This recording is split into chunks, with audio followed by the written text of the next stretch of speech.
Hi viewers எல்லாருக்கும் வணக்கம். நம்ம இன்னைக்கு எதை பற்றி பார்க்க போகிறோம்னா சுப்ரீம் ரீபர்த்துங்கிற மங்கோவோட சாப்டர் 11 தான் பார்க்க போகிறோம். லாஸ்ட்டு சாப்டர் அதோட முடிஞ்சிருக்கும்னா நம்ம ஹீரோ காணா போனப்போ என்ன நடந்துச்சுன்னு சொல்லி அந்த நீ பொண்ணுக்கிட்ட சொல்லிக்கிட்டு இருந்திருப்பான். அதோட தான் முடிஞ்சிருக்கும். இந்த சாப்டர் அதுலேருந்து தான் ஸ்டார்ட் ஆகுது. நம்ம ஹீரோ சொன்ன எல்லாத்தையும் கேட்ட நீ பொண்ணு இருந்துட்டு என்னது மான்ஸ்டர் ட்ரைபை தடுத்து நிறுத்தணுமா, ஆனால் நம்ம 2 பேரால் இது எப்படி முடியும்னு சொல்லி கேட்குறா.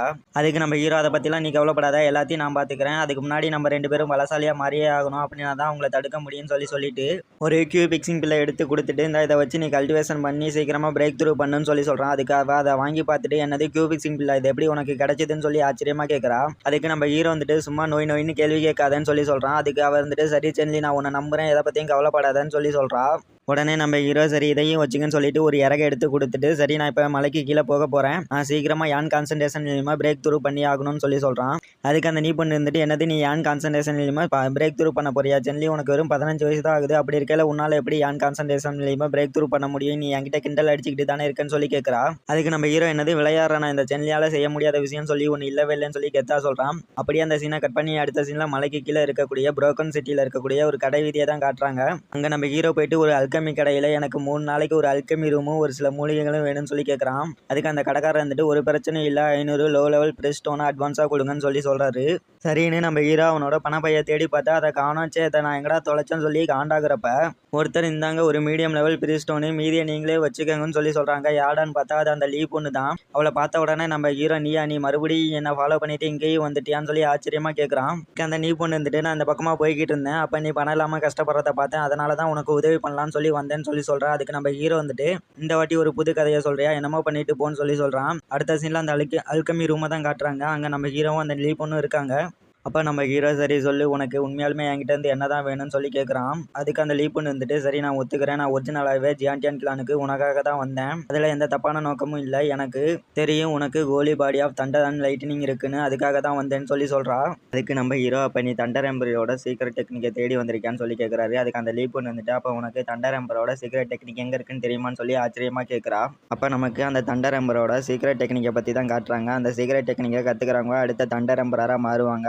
அந்த டெக்னிக்கை பழங்காலத்தில் இருந்தால் தண்டர் எம்பரை உருவாக்குனாருன்னு சொல்லி காட்டுறாங்க.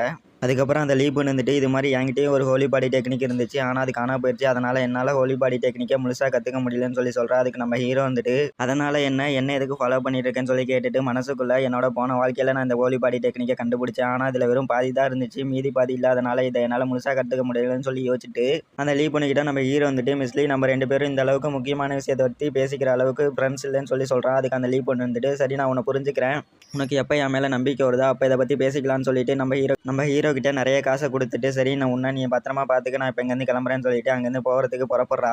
அடுத்த சீனில் நம்ம ஹீரோ அந்த ரூமில் உட்காந்து கல்டிவேட் பண்ணிக்கிட்டு இருக்கான். அப்போ அந்த ரூம் கதவை வந்து யாரோ பயங்கரமாக தட்டாங்க. யாருடான்னு சொல்லி போய் நம்ம ஹீரோ அந்த கதவை திறந்து பார்த்தா அங்கே ஒரு பொண்ணு தான் நின்றுக்கிட்டு இருக்கா.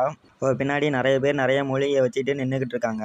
அவங்க எல்லாரையும் பார்த்து நம்ம ஹீரோ வந்துட்டு நீங்களாம் யார், உங்ககிட்ட நான் எதுவுமே கேட்கலன்னு சொல்லி பேசிக்கிட்டு இருக்கப்பவே அந்த பொண்ணு வந்துட்டு நம்ம ஹீரோ ரூம் கதை வெட்டி உதச்சிட்டு உள்ளே போயிட்டு இந்த ரூமை நான் எடுத்துக்கிறேன், நீ வெளியே போன்னு சொல்கிறா. அப்போ நம்ம ஹீரோ அங்கே நின்றுக்கிட்டு இருந்த கடைக்காரரை பார்த்து நான் ஏற்கனவே இந்த ரூமுக்கு அட்வான்ஸ் பே பண்ணிட்டேன், அப்போ இந்த ரூம் என்னோடது தானே, யார் இந்த பொண்ணு, நீங்கள் இப்படி தான் பிஸ்னஸ் பண்ணுவீங்களான்னு சொல்லி கேட்குறான். அதுக்கு அந்த கடைக்காரர் வந்துட்டு சாரி எங்களை மன்னிச்சிடுங்க மேடம், ரொம்ப பெரிய இடம், அவங்களை எதிர்த்து எங்களால் எதுவுமே பண்ண முடியாது, நீங்கள் இன்னும் மெடிசன் செய்ய ஆரம்பிக்கலன்னா ஒரே ஒரு நாள் மட்டும் இந்த ரூமை மேடமுக்கு கொடுங்கன்னு சொல்லி கேட்குறாரு. இப்போ நம்ம ஹீரோ அந்த பொண்ணு கூட வந்த ஒருத்தர் கையில் வச்சிருக்கக்கூடிய ஒரு பூவை பார்த்துட்டு அப்போ நீங்கள் பர்பிள் நைட் பிளாசம் பில்லை செய்ய போகிறீங்களான்னு சொல்லி கேட்டுட்டு அந்த பொண்ணை பார்த்து நக்கலா இதுக்கெல்லாம் வாய்ப்பே இல்லைன்னு சொல்கிறான். அதுக்கு அந்த பொண்ணு வந்துட்டு உனக்கு எவ்வளோ தெரிய இருந்தால் என்கிட்ட இப்படி பேசுவேன்னு சொல்லிட்டு கத்துறா. அப்போ நம்ம ஹீரோ வந்துட்டு இந்த ரூம் வெறும் பேசிக் லெவல் மெடிசன் செய்ய மட்டும்தான் உதவும், ஆனால் நீ ஹை லெவல் பில் செய்ய போகிறேன்னு சொல்கிறா, அதெல்லாம் இந்த ரூமில் செய்ய முடியாதுன்னு சொல்கிறான். அதுக்கு அந்த பொண்ணு வந்துட்டு அதனால் என்ன நான் முயற்சி பண்ணி பார்க்க போகிறேன்னு சொல்கிறா. அதை கேட்ட உடனே நம்ம ஹீரோ வந்துட்டு அப்படியா, இப்போ தான் எனக்கு உன்னோட நிலைமை புரியுது, எனக்கு தெரிஞ்சு உனக்கு தெரிஞ்ச யாரோ உயிருக்கு போராடிக்கிட்டு இருக்காங்க, அவங்கள காப்பாற்றுறதுக்கு தான் இவ்வளோ அவசரமாக இந்த மெடிசனை செய்யணும்னு சொல்லி நினைக்கிறேன்னு சொல்கிறதோட இந்த சாப்டர் முடிஞ்சுது ஃப்ரெண்ட்ஸ்.